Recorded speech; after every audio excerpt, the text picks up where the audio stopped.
streets, some rappers moved solo. Others moved with a partner that made them 10 times more dangerous. These duos weren't just for music. They slid together, caught bodies together, and sometimes died for each other. Rondo and LA weren't just 600s next up. They were the youngest demons in Chicago. T.Roy and King Von made O-Block famous by making their ops disappear. FBG Duck and FBG Brick tried to bring peace but still went out in blood. Some duos fed off each other's hunger for violence. Others paid the ultimate price. This is drill rappers and their deadly duos. KTS Dre and KTS Von were more than duos. They were blood brothers. Dre, whose real name was Londre Sylvester, and Von, born Vontre Davis, were born into a notorious lineage of gang involvement in Chicago. KTS stands for Kill to Survive, and their crew was rooted in the Lakeside neighborhood on the South Side, with deep ties to the gangster disciples. Their father, Vincent Davis, also known as KTS, was a feared gangster in the streets before being gunned down in 2015. From an early age, Dre and Von were both heavily involved in the gang lifestyle. Dre was the older brother and naturally took on the leadership role. Both would gain a name in the streets for their aggressive behavior on the streets and their constant targeting of rivals, particularly BD sets like NLMB and Terrortown. What made their presence even more dangerous was the fact that their gang wasn't that big, but they didn't need numbers.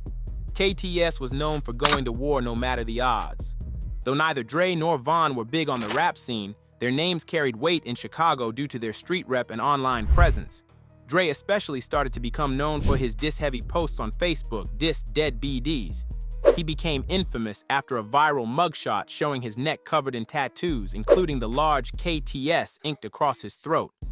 Von was just as active, as he can be seen multiple times sliding through rival neighborhoods looking for ops, so much that he has a slide compilation. KTS Von was the rapper out of the two and had multiple songs in Kill to Survive.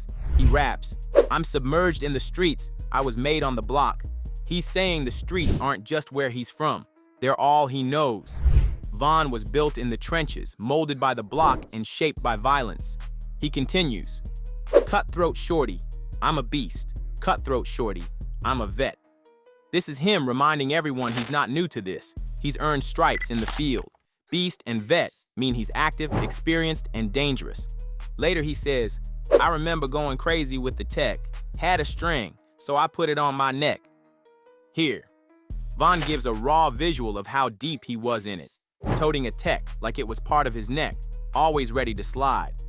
Together, they were considered one of the most feared brother duos in Chicago, going head-on with NLMB, a black disciple set in Chicago, home of Gerbo, Mad Max, and Lil Bibby. Just 2 years earlier, Von was gunned down on June 23, 2017, on the 7500 block of South Street, Lawrence Avenue.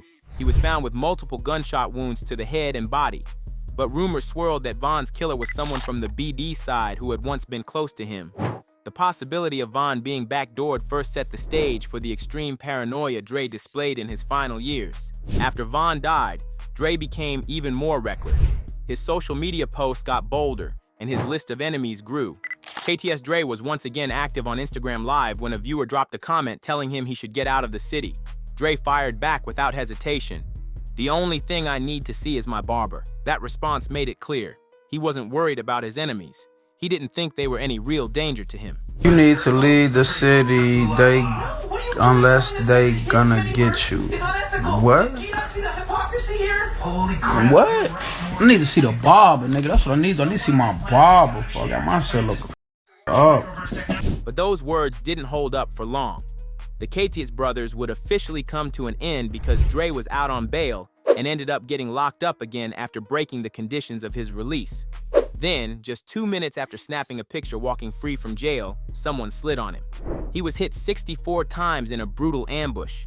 Paramedics rushed him to the hospital, but he didn't survive.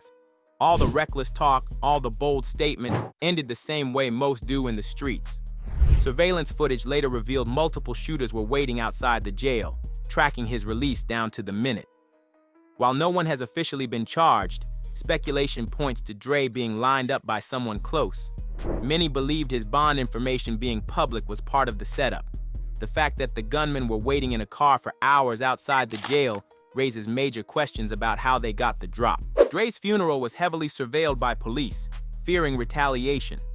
No major getback has happened since, and it's believed the KTS movement largely faded after Dre's death. Lil Jeff and Q50 were one of the most feared duos to come out of the south side of Chicago. Both were affiliated with the Bloodhounds, a set known for its brutality, hits, and high-profile street beefs. Lil Jeff, whose real name was Jeffrey Harris Jr., quickly made a name for himself through drill tracks that glorified his body count. He claimed 11 hits in his lyrics and was known for flashy videos, taunting dead ops. Q50, his right-hand man, was just as active. Their chemistry was more than rap. They were partners in crime, both literally and musically. They moved like a unit. When Lil Jeff slid, Q50 was right there. But what most don't know that these two are cousins from their mom's sides, and J Boogie, Lil Jeff's big brother, is Q50's cousin. It got to the point where people couldn't even mention one without the other. They represented the new generation of bloodhounds, reckless, violent, and public with everything. Their ops weren't just local. The Bloodhounds were beefing with Risky Road, BKN, and other sets that had deep ties and real hitters. Lil Jeff and Q50 were at the center of all of it. In 2023, a major turning point came when BKN members, Monty and Lil Rob, were caught on camera flexing a chain that belonged to Lil Jeff. Not long after, both Monty and Lil Rob were gunned down outside their high school. Whispers spread that Q50 and T-Slick were also involved, and Jeff wasn't shy. In his music video for Ah, he rapped, "When I speak, it's only facts." He was screaming, "Ah," when he got hit. These weren't metaphors. This was confession disguised as rap. Meanwhile, Q50 started building his own clout. He became known for interviews, viral clips, and beefing with rivals online.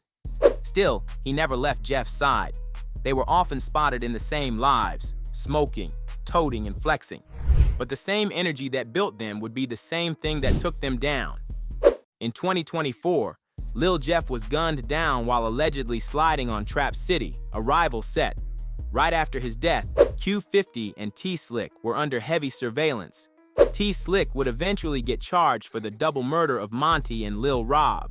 The feds connected it to Jeff's flexing and possible video footage of them in the getaway car. After Jeff died, Q50 started living differently. He moved to Atlanta. Q50 dropped the song Long Live My Brudas, where he raps, "Long live Jeff, my brother a reaper, can't pray to God cause a still sinning and being evil." This was a shout out to Jeff, as he calls him the Reaper. This is because he went out sliding like a true reaper, and he can't pray to God because he's still sinning. He later signed to members of Drench Gang like G Herbo and Maneski, but fans noticed T-Slick was locked up, facing life, and Q50 wasn't answering his calls. Despite everything, Jeff and Q50's legacy remains. Their run was short but legendary. Their bond, whether real or performative, shaped the Chicago drill scene in a way that people still talk about. T.Roy was raised in Parkway Gardens, also known as O Block. He was surrounded by gang culture early, with several family members already affiliated. T.Roy wasn't big in size. He stood only 5 feet tall and weighed around 110 pounds, but he was fearless. As one of the first shorties in O Block to carry a gun, he gained respect by putting in real work. His reputation grew fast, and by the end of 2012, he was considered O Block's top shooter. King Von moved to Parkway Gardens in 2009. He originally claimed Kill Award but started spending time with the younger crowd in Parkway, where he quickly built bonds. One of his first connections was Whitey, who lived next door. Eventually, Von clicked with T.Roy and the rest of the shorties, but his affiliation with Kill Award and friendships with STL members caused tension. That all changed after Von was jumped by FBG Duck and others at a bus stop. After that beating, Von cut ties with STL and fully claimed O Block. While Von was locked up in 2011 for violating court orders, the streets were heating up. O Block, formerly called Wick City, had just lost O.D. Perry. In retaliation, the block turned up the violence. T.Roy was one of the first to slide. In December 2011, 16-year-old Dale Fisher, or Tuka, was walking to the store when a silver car pulled up. Shots rang out. Dale was hit multiple times in the chest and pronounced dead at Stroger Hospital. Word on the street was that T.Roy was responsible. That was his first body. By the time Von came home in 2012, T.Roy had already caught at least one more body. On April 28, 2012, Doc from EBT was gunned down walking to the store. Later that year, T.Roy allegedly dropped another victim, Dirty Rel. He was shot and killed in a drive-by. Later that day, STL slid back. Von and Whitey were at the store when 50 shots from Gyro City pulled up and let off. Whitey was hit and later died at the hospital. That loss brought Von and T.Roy even closer. From that point forward, they started sliding together. In September 2012, Von caught his first body. A month later, in October 2012, Von allegedly gunned down Modell in front of a house on the 6300 block of Rhodes. When Modell's cousin Miles tried to help, Von shot him 5 times. Modell died, and Miles barely survived. The following weeks only added to Von's body count. On October 30th, 2012, just weeks after Model's murder, Von and members of 600 allegedly ambushed and shot P5 Crack 16 times. On November 8th, STL member Bostro was killed, and although Von and T.Roy claimed it, STL said O-Block had nothing to do with that one. On November 19th, 2012, 32-year-old James Holman was gunned down next to a church. The next day, Von got caught with a gun and went back to jail. While Von was locked up, T.Roy kept the pressure on the ops. In 2013, T.Roy and Big A were allegedly aiming for KY and accidentally hit a man at a bus stop. By early 2014, Von was back out, and he and T.Roy linked up immediately. Their main targets were Gyro City and STL members. In March 2014, Lil Mark from 051 dropped No Competition dissing O-Block, 600, and OTF. He rapped, Baldy Pack, Mosky Pack, Tasky Pack, Lil Rob Pack, wake up ate a bowl of tricks, while I was blowing on D-Thang riding down to Steve Drive, think I'm finna Odie took a trip to Lay. 3 days later, he was gunned down while waiting at a bus stop. Von was allegedly present. In February 2017, tragedy hit. T.Roy was killed by TB from STL while trying to slide on someone else. He was shot on February 14th. He died at 23. Von broke down in his cell when he heard the news. T.Roy's death turned Von even colder. Von was eventually released from jail on December 6, 2017. By then, he was a certified legend in the streets. He started rapping in jail. In 2018, he dropped Problems, and by 2020, he was a star. But he never forgot T.Roy. In the song All These Von raps, T.Roy ain't dead, he's still trying to score. In Crazy Story 2.0, he says, T.Roy got hit, I was in that cell. He constantly kept T.Roy's name alive in his music and let it be known that his brother's death changed him forever. Von went on to feud with NBA Youngboy and Quando Rondo. In November 2020, Von was shot and killed in Atlanta during an altercation with Quando's crew. He died just like T.Roy, shot in the streets.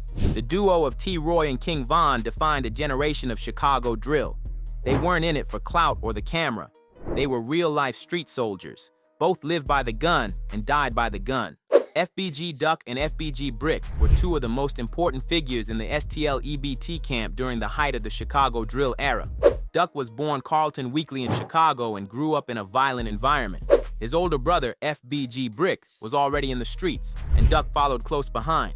While Brick was known for his reputation in the streets, Duck started gaining attention for his raps. Even in the early days, Duck's music was filled with disrespect and name drops of his dead ops. Brick was quieter in terms of rap, but had heavy influence on the streets and was considered one of STL's top members. Both brothers were affiliated with the Flyboy Gang, and close to other members like Billionaire Black, Young, Dutchy, and Lil J. Duck and Brick's rise happened around the same time as the rise of Chief Keef, Lil Durk, and O-Block. But while O-Block had Interscope backing and a massive industry wave, STL remained underground.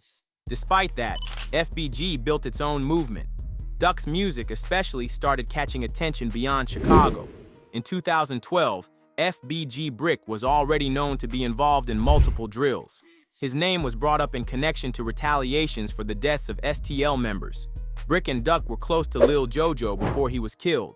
Brick had a reputation for sliding on his ops, and he was feared even by members of opposing sets. At the same time, Duck was still building his rap profile. He was dropping songs on YouTube that dissed O Block members by name, and each time a BD died, Duck had a track ready. When King Von and T.Roy were active, Duck and Brick were seen as their direct opposition. While Von and T.Roy were known for sliding into Tookaville, Duck and Brick were the ones holding the block down. It was a back-and-forth war. STL couldn't keep up with O Block in terms of fame, but they didn't lack in violence. Brick was one of the shooters that STL depended on to retaliate. According to FBG Butter, an affiliate of the two, Brick was respected because he was the first person to have motion, reportedly always going to Las Vegas. See, when I call Brick a legend, like, I ain't saying Brick no legend because folks did. Brick did legendary shit, gang. You know what I'm saying? Let me tell you, right?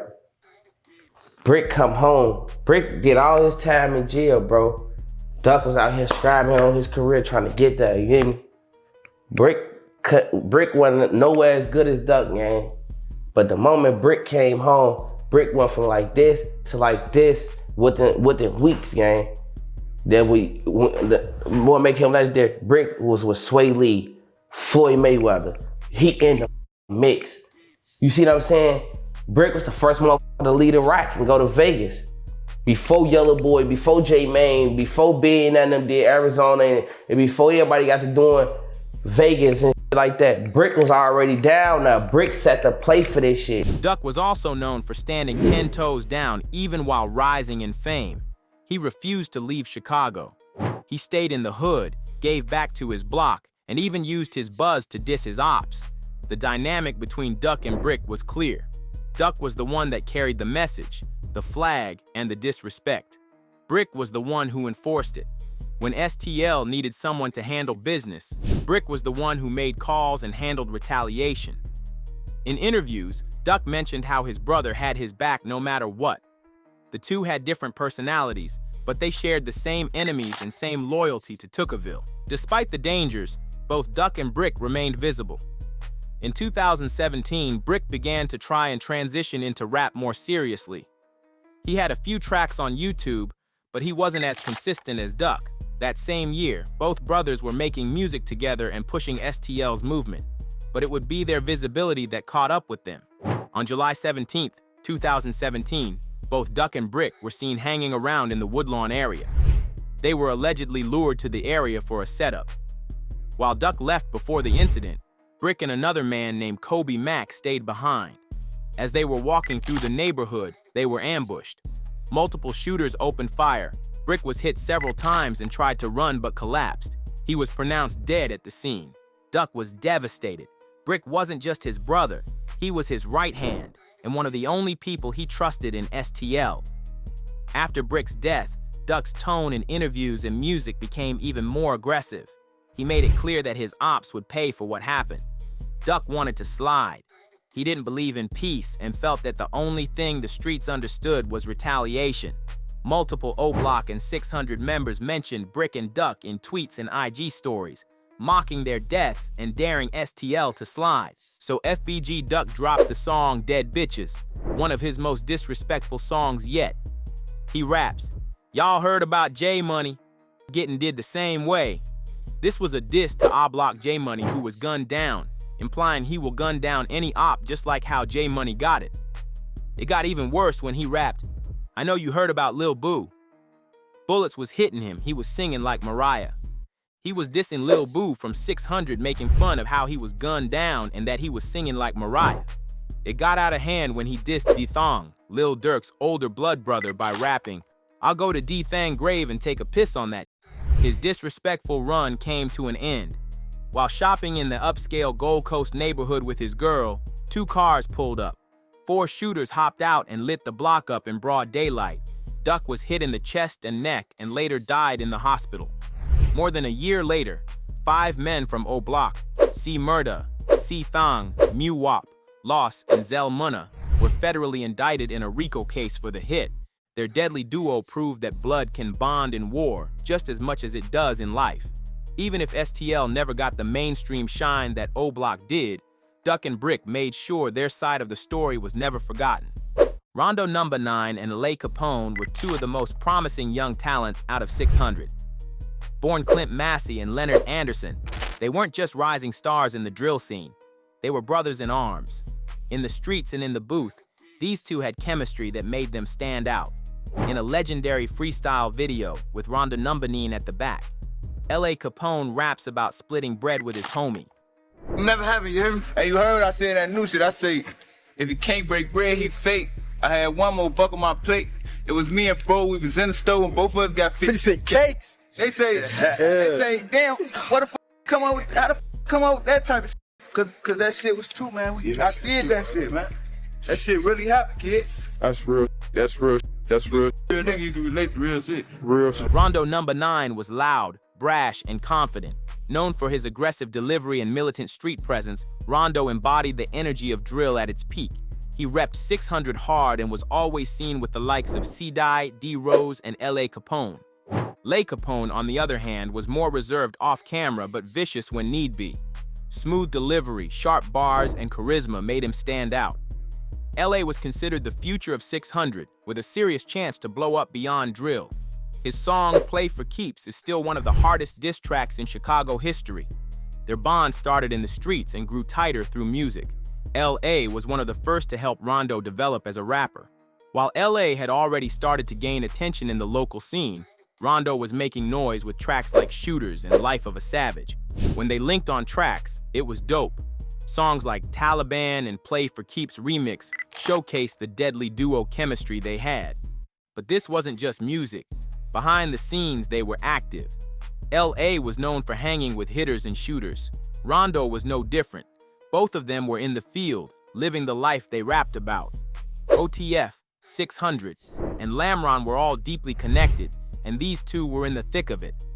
In September 2013, LA Capone was on his way out of a recording studio on 70th and Stony when he was ambushed. A shooter ran up and shot him in the thigh, lower back and wrist. He was rushed to Northwestern Memorial Hospital but didn't make it. He was only 17. The news rocked the city. LA was loved, feared, and respected. His death was a direct hit to the momentum 600 had in the rap game. Rondo took it hard. You can hear the pain in his music after LA's death. He dropped Life of a Savage too, and every other bar felt like he was carrying LA's spirit. He once rapped, "My bro LA he gone, so I'm sliding for LA." After LA's death, Rondo became even more reckless. He moved militant, paranoid, and aggressive. The streets were heating up, and retaliation was always a question.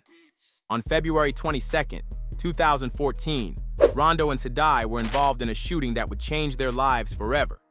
According to prosecutors, Rondo and T.Roy got into an argument with a livery driver named Javan Boyd. They allegedly circled back, and T.Roy fired multiple shots into Boyd's vehicle, killing him. Rondo was later arrested and charged with murder. The police used surveillance footage, cell phone records, and even T.Roy's fingerprint on Boyd's car to build the case. The trial was a spectacle. With Rondo's growing fame, the media covered every detail. In 2016, RondoNumbaNine was sentenced to 39 years in prison. T.Roy received 38. The same street life that gave Rondo and LA their bars also took everything away. Even from behind bars, Rondo has tried to keep LA's memory alive, in letters, calls, and songs recorded before his arrest. But what was crazier was a picture went viral of Rondo in jail with Lil Mike. Together, they were more than a duo. They were two sides of the same coin, the lyrical killer and the energetic shooter.